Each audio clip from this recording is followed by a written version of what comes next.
Sa ngalan ng Ama, ng Anak at ng Espiritu Santo. Amen. Ang pagkapala ng ating Panginoong Hesukristo, ang pag-ibig ng Diyos Ama, at ang pagkipagkaisa ng Espiritu Santo, naway sumainyong lahat. At sumainyo rin. Mga kapatid, ngayong araw ating pinagdiriwang ang kapistahan ni San Tarciso na patron ng mga altar servers ng simbahan at gayon din ang dakilang kapistahan ng Mahal na Birheng Maria, ang kanyang pag-akyat sa langit, katawan at kaluluwa.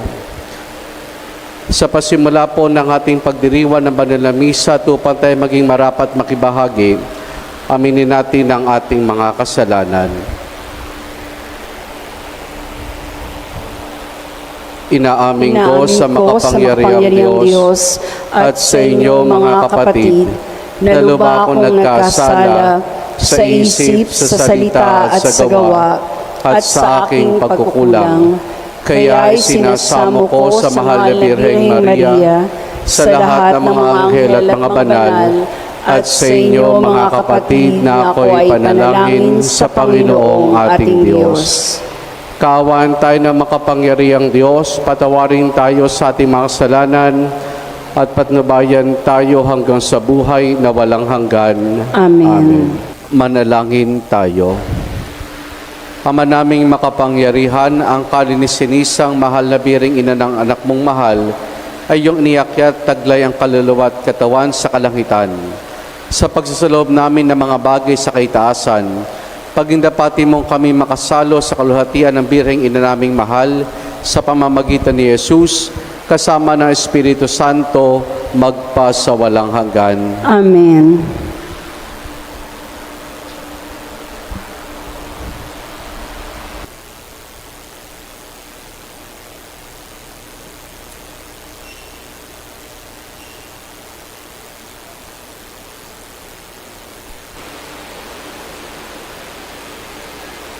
Ang salita ng Diyos mula sa aklat ng pahayag.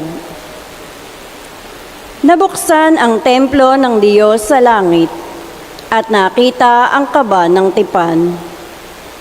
Kasunod nito'y lumitaw sa langit ang isang kagilagilalas na tanda. Isang babaeng nararamtan ng araw at nakatungtong sa buwan. Ang ulo niya ay may koronang binubuo ng 12 bituin. Malapit na siyang manganak, kaya't napasigaw siya sa matinding sakit at hirap. Isa pang tanda ang lumitaw sa langit, isang pulang dragon na napakalaki. Ito'y may 7 ulo at 10 sungay, at may korona ang bawat ulo. Sinaklot ang kanyang buntot ng 3 bahagi ng mga bituin sa langit at inihagis ang mga iyon sa lupa.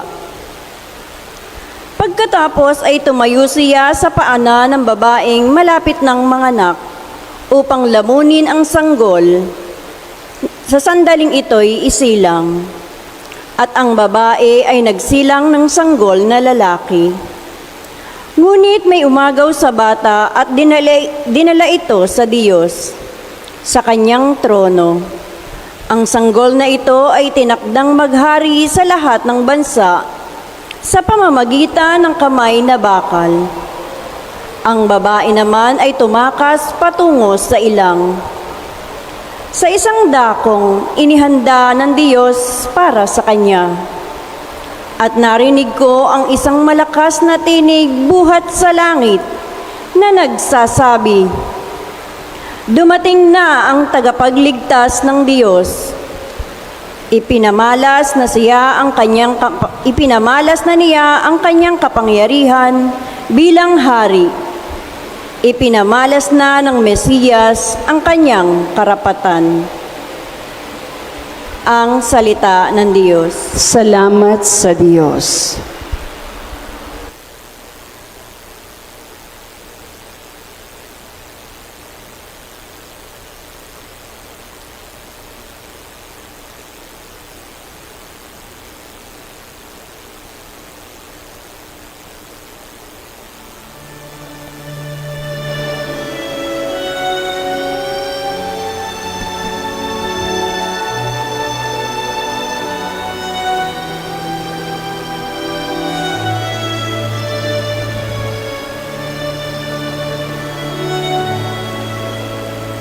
Nasa kanan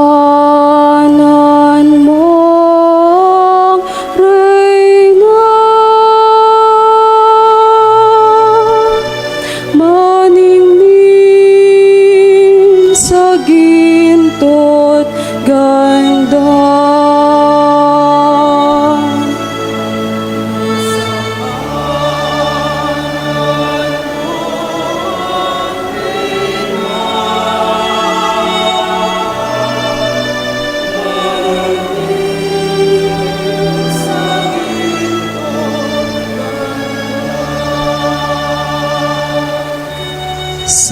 Samantalang sa kanan mo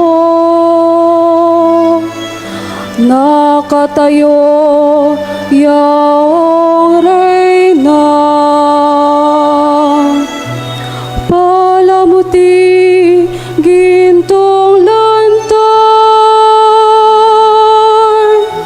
sa damit na suot niya.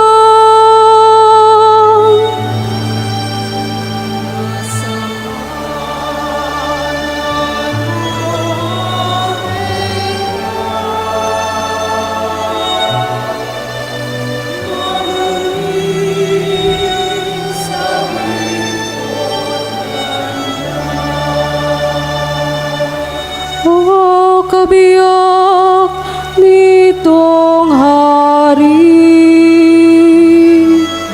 ang payo ko'y ulinigin. Ang lahat mong kamag-anak at ang madla ay limutin.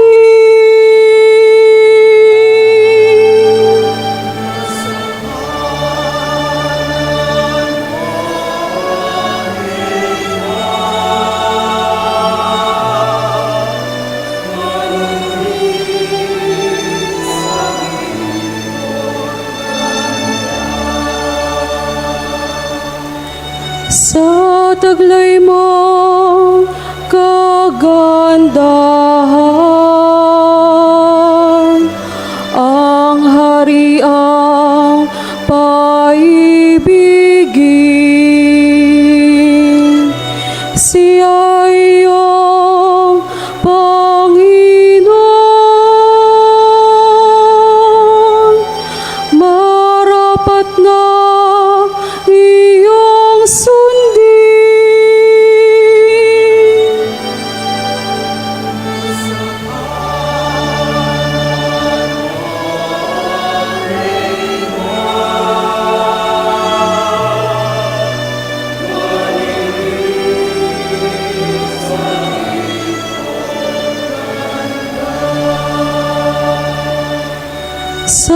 Sama-samang masasaya, ang lahat ay nagagalak na pumasok sa palasyo at sa hari ay humarap.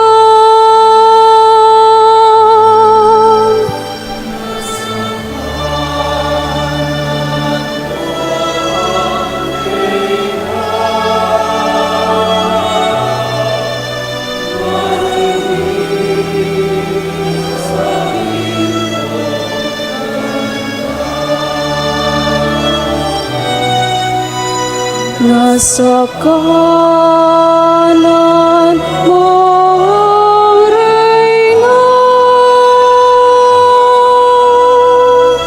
maningning sa ginto't ganda.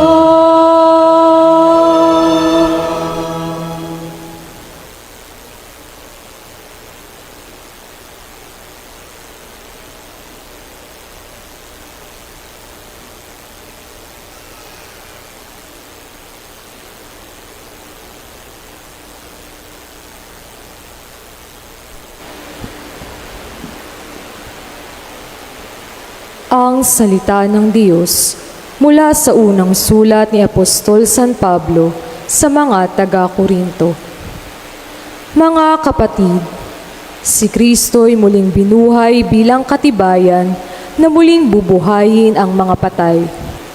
Kung paanong dumating ang kamatayan sa pamamagitan ng isang tao, gayon din naman, dumating din ang muling pagkabuhay sa pamamagitan ng isang tao.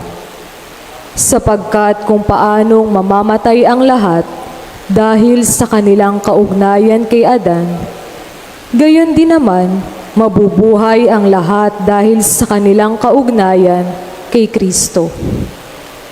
Ngunit ang bawat isa'y sa kanya-kanyang takdang panahon.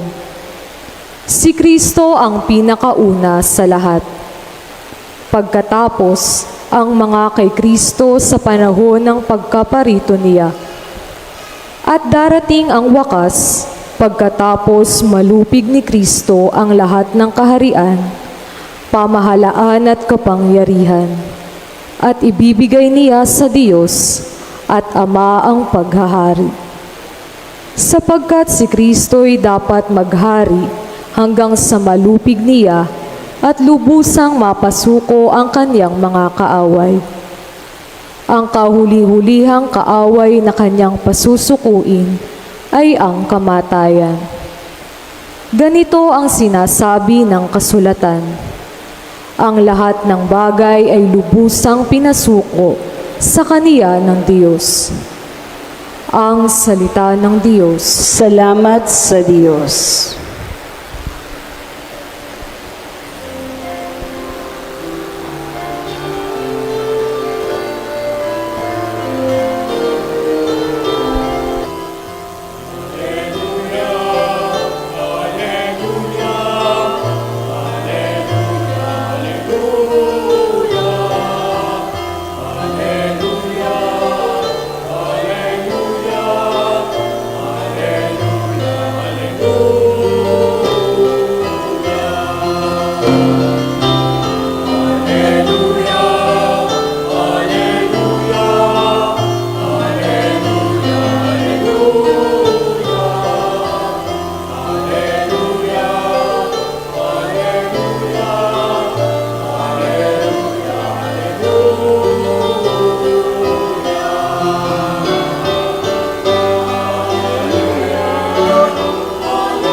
Sumainyo ang Panginoon. At sumainyo rin. Ang mabuting balita ng Panginoon ayon kay San Lucas. Papuri sa iyo, Panginoon.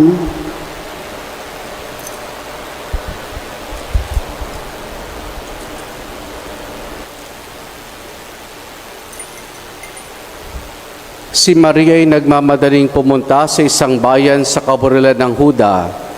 Pagdating sa bahay ni Zacarias, binati niya si Elizabeth. Nang marinig ni Elizabeth ang bati ni Maria, nagagalaw ang sanggol sa kanyang tiyan. Napuspos ng Espiritu Santo si Elizabeth at buong galak na sinabi, "Pinagpala ka sa mga babae at pinagpala rin na dinadala mo sa iyong sinapupunan. Sino ako upang dalawin ng inan ng aking Panginoon? Sapagkat pagkarinig ko ng iyong bati, ay nagagalaw sa tuwa ang sanggol sa aking tiyan. Mapalad ka sapagkat nananalig kang matupad ang pinasasabi sa iyo ng Panginoon." At sinabi ni Maria, "Ang puso ko'y nagpupuri sa Panginoon at nagagalak ang aking espiritu dahil sa Diyos na aking tagapagligtas. Sapagkat nilingap niya ang kanyang abang alipin. At mula ngayon, ako'y tatawaging mapalad ng lahat ng salinlahi. Dahil sa mga dakilang bagay na ginawa sa akin na makapangyarihan, banal ang kanyang pangalan. Kinahabagan niya ang mga may takot sa kanya sa lahat ng salit-saling lahi. Ipinakita niyang lakas na kanyang mga bisig. Pinangalat niya ang mga palalong isipan at ibinagsak niya ang mga hari mula sa kanilang trono. at itinaas sa mga nasa abang kalagayan. Binusog niya ng mabubuting bagay ang mga nagugutom at pinalayas niyang wala ni anuman ang mayayaman. Tinulungan niya ang kanyang bayang Israel bilang pagtupad sa pangako niya sa ating mga magulang, kay Abraham at sa kanyang lahi magpakailanman. Tumira si Maria kay Elizabeth ng 3 buwan at saka umuwi. Ang mabuting balita ng Panginoon. Pinupuri ka namin, Panginoong Hesukristo. Happy Fiesta po. Pakibati ang katabi ninyo, Happy Fiesta. Ito'y piyesta nating lahat ng mga Kristiyano, lahat ng mga Katoliko, ang kapistahan ng Mahal na Birheng Maria. Siguro po yung iba nagtataka, bakit pula ang damit ng Mahal na Birhen? Hindi yung usual na puti at asul. Meron po kasing isang Renaissance painter, ang pangalan po ay Titian. At ganyan niya ipininta yung tagpo ng Assumption. Si Maria nakadamit pula dahil yung damit pula ay tanda ng victory, ng pagtatagumpay. Pagtatagumpay nino, hindi lang ni Maria kundi ng ating Panginoon. Kaya pag may nagtanong ho sa inyo, bakit pula? Bakit hindi puti? Bakit hindi asul? Ay tanda yan, sign of victory. Mga kapatid, August 15, pinagdiriwang natin ang dogma ng pag-aakyat kay Maria, katawan at kaluluwa sa kalangitan. Sa simbahan, meron tayong 4 na dogma patungkol sa Mahal na Birheng Maria. Pero ano bang ibig sabihin ng dogma? Ang dogma po ay proclaimed teaching of the Church na dapat ay tanggapin ng lahat ng mga Kristiyano, ng lahat ng mga Katoliko. Hindi natin pwedeng tanggihan, tutulan ang katurang ito ng simbahan. At sa ating simbahan, merong 4 na dogma patungkol sa Mahal na Birheng Maria. Isa na dito ay si Maria bilang ina ng Diyos. Yung pangalawa, yun na tawag nating ever virgin, na si Maria bago, habang at pagkatapos ng kanyang pagdadalang tao at pagsilang sa kanyang anak na si Jesus ay nanatiling birhen. Pangatlo ay yung Immaculate Conception. At yung panghuli ay itong Assumption. Ito yung mga dogma patungkol sa Mahal na Birheng Maria. At anong sinasabi sa atin ng dogmang ito patungkol sa Mahal na Birheng Maria? Na si Maria, matapos ang kanyang buhay dito sa lupa, ay iniakyat sa langit, katawan at kaluluwa. Nangangulugang hindi nabulok ang katawan ng Mahal na Birheng Maria. Hindi ho katulad natin na kapag tayo ay namatay ay nabubulok ang ating katawan. Tingnan niyo yung katabi ninyo.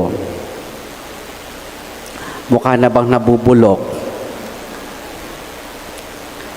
Yun ang kumbaga parang privilege sa Mahal na Birheng Maria. Sa kapistang ito, sa dogmang ito ng ating inang simbahan. Sa pagtatapos ng kanyang buhay dito sa lupa, ay iniakyat ang kanyang katawan at kaluluwa sa kaluwalhatian. Siya ang kauna-unahang tao na nakaranas nito. Siya ang kauna-unahang tao na nilalang ng Diyos na binigyan ng biyayang ito ng ating Panginoon. Siya'y iniakyat Iba ho ito sa ascension. Pag sinabi nating ascension, umakyat. Pag sinabi nating assumption, iniakyat. Ibig sabihin, mayroong nag-akyat sa Kanya. At sino nag-akyat sa Kanya? Ang Diyos.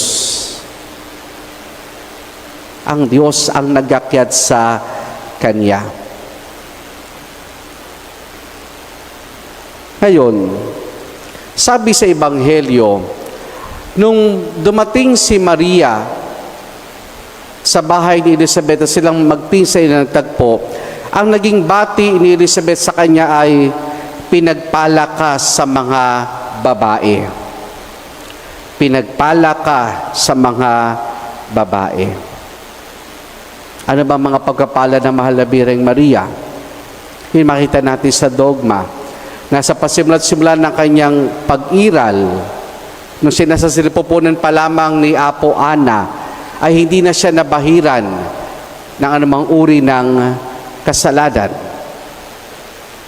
Dahil siya sa hinaharap ay magiging ina ng Diyos na magkakatawang tao. Kumbaga, itong nung sinabi ni Elizabeth na pinagpala ka sa mga babae, ito'y nangangahulugan na lahat ng pagpapalang tinanggap ng mahal na Birheng Maria, lahat ng pagpapalang mayroon ng mahal na Birheng Maria na ipinapahayag ng simbahan sa pamamagitan ng dogma ay mula sa Diyos at tanging sa Diyos lamang ito nagmula. Ngayon, dahil sa pinagpala, anong naging tugon ng mahal na Birheng Maria?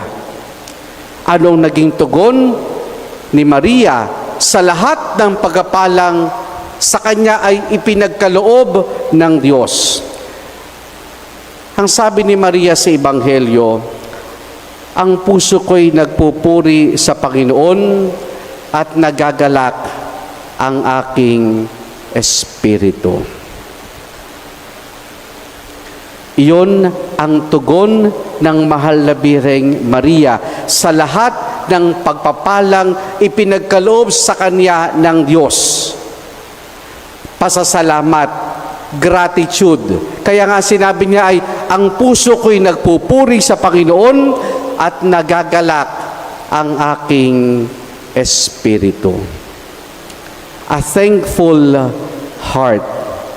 Yan ang naging tugon ng mahal na Birheng Maria sa lahat ng biyaya at pagpapalang sa kanya ay ipinagkaloob. Everything about Mary is a gift. Everything about Mary is a grace. Mahalaga ito na makita natin ang lahat ay biyaya. Bakit? Dahil tinuturuan tayong magpasalamat.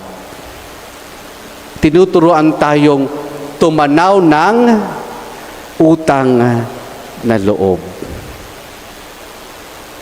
At pag pinagsusapan natin ng utang na loob, sa ating mga Pilipino, napakahalaga niyan, yung utang na loob. Kasi maring masumbatan tayo ng tao. Maring masumbatan tayo ng ating mga magulang, ng ating mga kaibigan, ng mga ating kakilala. Wala kang utang na loob. Kung hindi tayo marunong magpasalamat at makita na lahat ay biyaya, lahat ay regalo ng Diyos, siguro nga wala tayong utang na loob. Kaya iyan yung tinuturo at pinapalalas sa atin ng mahal na Birheng Maria. Ito yung tugon niya, pasasalamat, pagtanaw ng utang na loob. Ano bang kabaligtaran ng pagtanaw ng utang na loob? Ano yung kabaligtaran noon? Yung tinatawag nating sense of entitlement.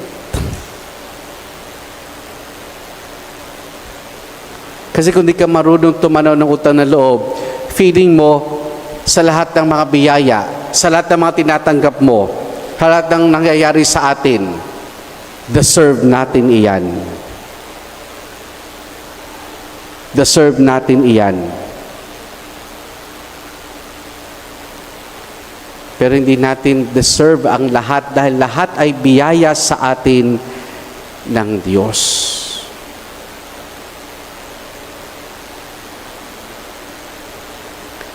Kapag yun ang pumasok sa isipan natin na deserve ko yan, di ba yun ang mga ano na, yan, madalas ko yan na makita sa sa social media, deserve mo yan. Pero in a negative way yung sa deserve na nakita natin sa social media. Pero sinasabi natin, deserve ko to para bagang karapatan ko to. Naging mabuti ako, naging mabait ako, naging matulungin ako, kung ano man yung pagkapala meron ako, deserving ako dahil naging mabuti ako. Pero hindi. Lahat ay biyaya.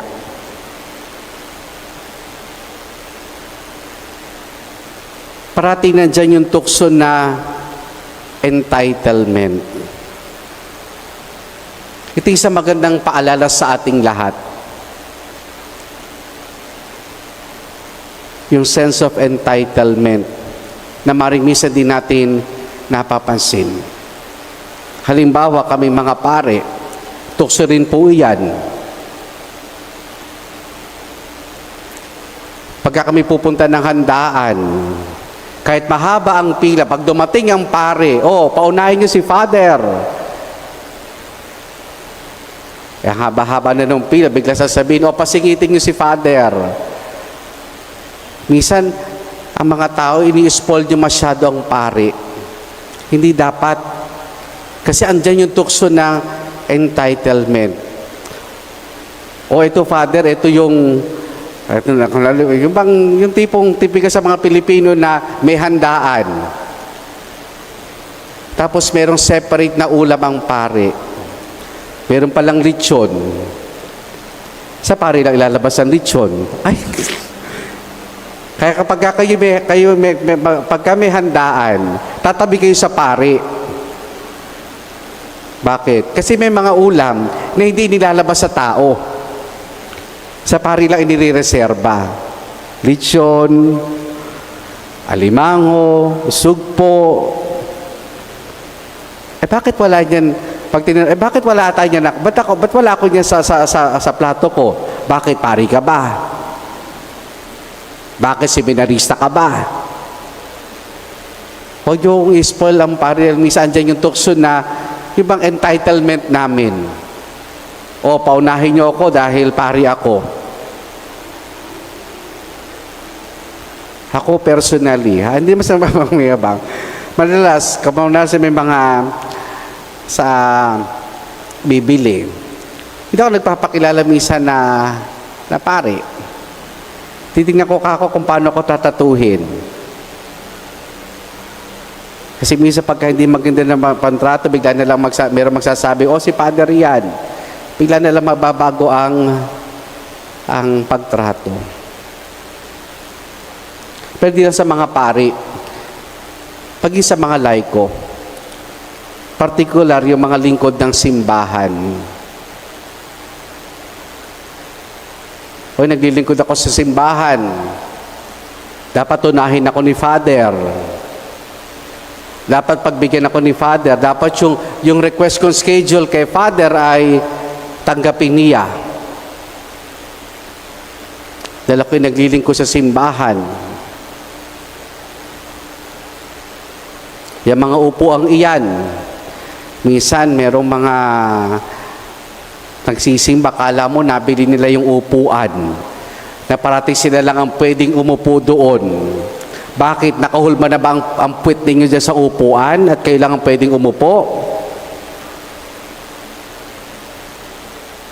Entitlement. Pero lahat ay biyaya. Everything is a gift. Everything is grace from God.